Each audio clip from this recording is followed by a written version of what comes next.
It is not yet known whether Crixivan will extend your life or reduce your chances of getting illnesses associated with HIV.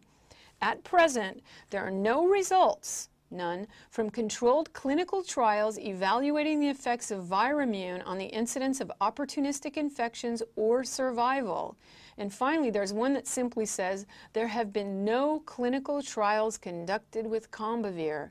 If these drugs were showing health benefits, which has not appeared in the form of long-term controlled scientific studies published in the medical literature, the drug companies would be putting the good news on the front page instead of putting these disclaimers on the back page.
I can pull up scientific studies left and right that have been condemning these popular drugs now for more than a year.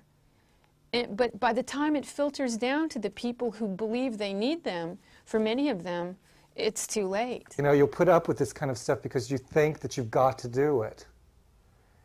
You think you've got to take these drugs. I mean, because otherwise you're going to die.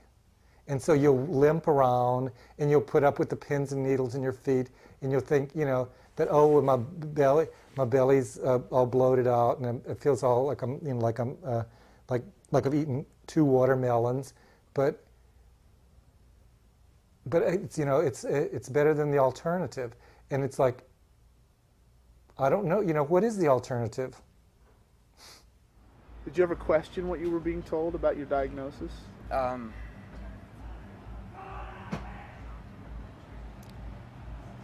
No.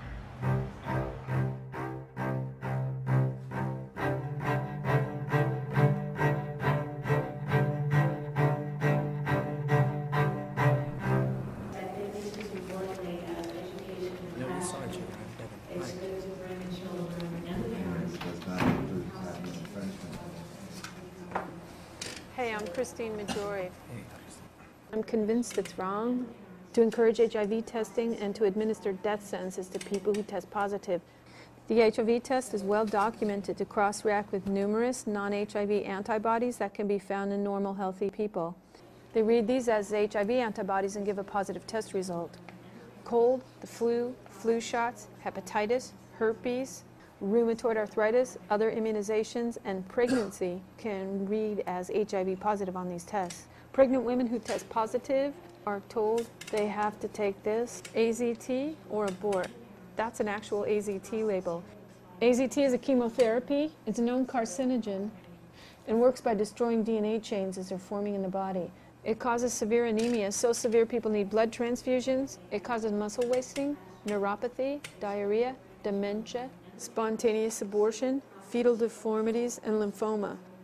As we meet here today, there are parents across the country who risk losing their children to state custody for their refusal to give their children AZT.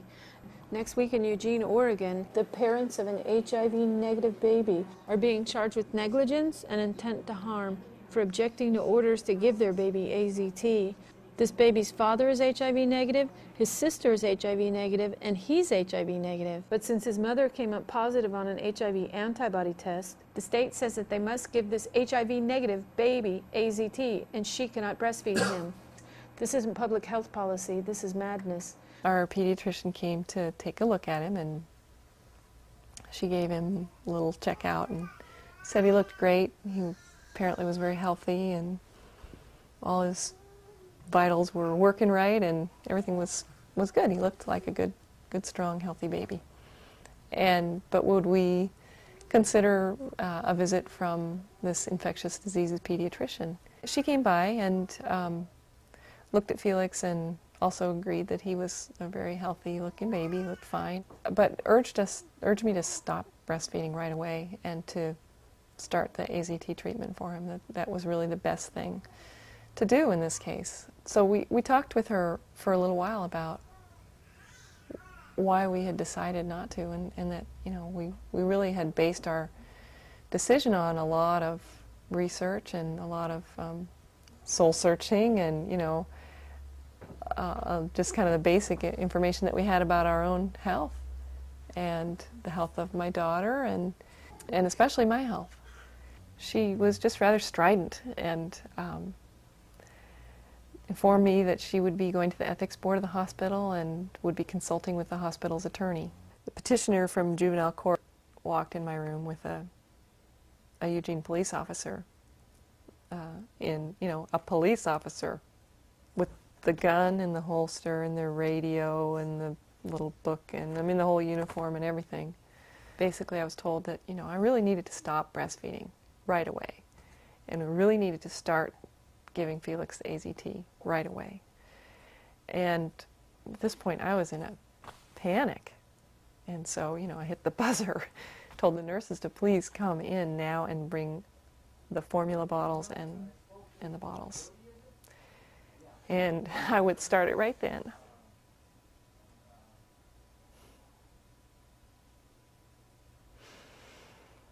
So that's what we did. But it didn't make any difference because we were already caught in the process. Didn't make any difference. So I realized then, I read the paper, that my son was no longer in my custody, in my legal custody, and that he was, as of that moment, under protective custody of the state of Oregon.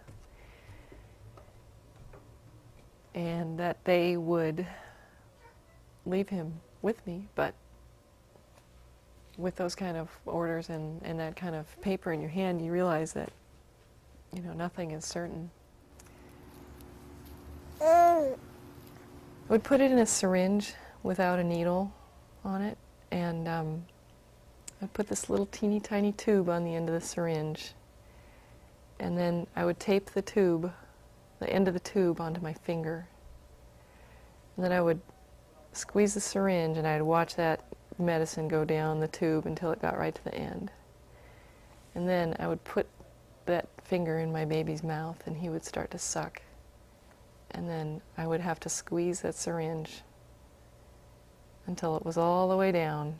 Then there was still some left in the tube, so I'd have to take the syringe off the tube and then draw up some formula in that syringe and reattach it to the tube and then push the formula through so that he would get all the 0.65 milliliters of AZT. 3 months into the pregnancy, they tested me. I came up positive. We fought them, saying we didn't believe it, put them off, we don't want the drugs, for 2 months, and we agreed to start the AZT.